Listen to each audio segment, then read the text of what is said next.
Monsignor, is this the Sistine Chapel Choir that we are hearing? It is the Sistine Chapel Choir singing psalms as Pope Francis enters. The first antiphon that was prayed, eternal rest grant unto him, O Lord. Let perpetual light shine upon him. And following that antiphon, Psalm 64, talking about the gates of Zion being opened so that Pope Francis can enter. It's a beautiful moment for us. We know that Francis chose the name Francis after Saint Francis of Assisi, who was known as the Poor One of Assisi. Historians will tell us that the heart of Saint Francis melted in front of anyone in need. And that's the impression that I always got of Pope Francis. So he was not particularly comfortable with the heads of state and monarchy, but he was very comfortable with immigrants. He was very comfortable with the disabled, the elderly, anyone who was sick. And he wanted a very simple funeral. Remember that this coffin is a simple wooden casket that we are seeing. The traditional papal coffin had 3 different levels: cypress, zinc, and oak. Francis said, I want to be buried like every other person. And that's what's so extraordinary about what we're seeing today, because while there is royalty here, there are also refugees. And everything about this funeral, while it is a grand affair, he tried to simplify it to some degree. Right, John Allen? Yeah, absolutely. And I can tell you, having covered so many of Pope Francis's foreign trips, I would watch him. You know, on a foreign trip, you have to meet the heads of state. You have to do these very formal things where maybe he gives an address to Parliament or he greets civic leaders. And he would do that because he understood it was important. But where he came alive, when you saw Pope Francis in his element, was when he had the opportunity to do simple things, such as go to a popular school or go to a soup kitchen or just be with ordinary people who would flock like he was almost a magnet for humanity. I remember you telling me one of his favorite visits when he came to America in 2015. You know, he was the first pope ever to address the U.S. Congress, but that wasn't his favorite part. His favorite part was going to Harlem, right? Yeah, that's exactly right. Our Lady Queen of Angels School, which was populated largely by Black and Hispanic students. It was just so obvious that when he gave that address to Congress, he was very much in the moment, but he was stiff and in some ways almost uncomfortable. When he was in Harlem, he was home, baby. I mean, that's where he lived. Well, and in that speech to Congress, if you look at the American heroes he singled out, Thomas Merton, Martin Luther King, these were people representing the marginalized or the people who cared about.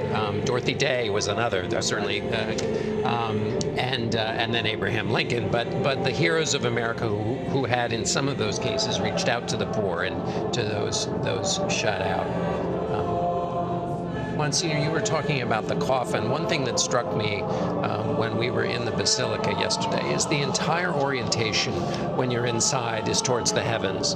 Everything draws your eyes to the heavens, but everybody was looking at that coffin placed more at eye level, as he requested, so that the people could see him. And it was a reorientation in the room where everybody was focused on that very simple coffin, the kind of symbolic mixing of... Yes, again, very moving. Pope Francis looked at people in the eye, and it was just I recall myself when my mother, 9 years ago now, had the beginnings of Alzheimer's. Pope Francis called me personally, and he said, bring your mother to me. And he actually welcomed my mother into his own residence and anointed her with the holy oils and blessed her. And it was quite amazing because there was a crowd in the square, thousands, and I said to the Holy Father, it's getting late, they're waiting for you. And Pope Francis said to me, they'll wait, they'll wait. And the amazing thing is, just to continue that story, he offered my mother a ride into the square. And so people were not simply numbers. I think that's the difference with this Holy Father. You know, migrants are not numbers. The LGBT community are not numbers. The elderly are not numbers. They are people. And Pope Francis lived the faith, but with the skin of love. And I think that's really what sums him up for me. Man of faith that had the skin of love upon him. I love that you were able to bring your mother to meet him. Yes, and be blessed by him. It makes me emotional when you tell that story. I want to bring in Delia Gallagher, who traveled so extensively with Pope Francis. Delia? Well, I'm feeling a little emotional myself, actually, you know, Nora, because I'm observing this kind of from the inside, as it were, and maybe John Allen as well, because I'm watching also some of the people that we know in the Vatican. It's like a family, you know, that are up there on the altar. And this was a pope who just kept us on our toes day and night for 12 years. So it's yeah, I find myself sort of strangely moved, thinking that this is done, this is over now, this pontificate.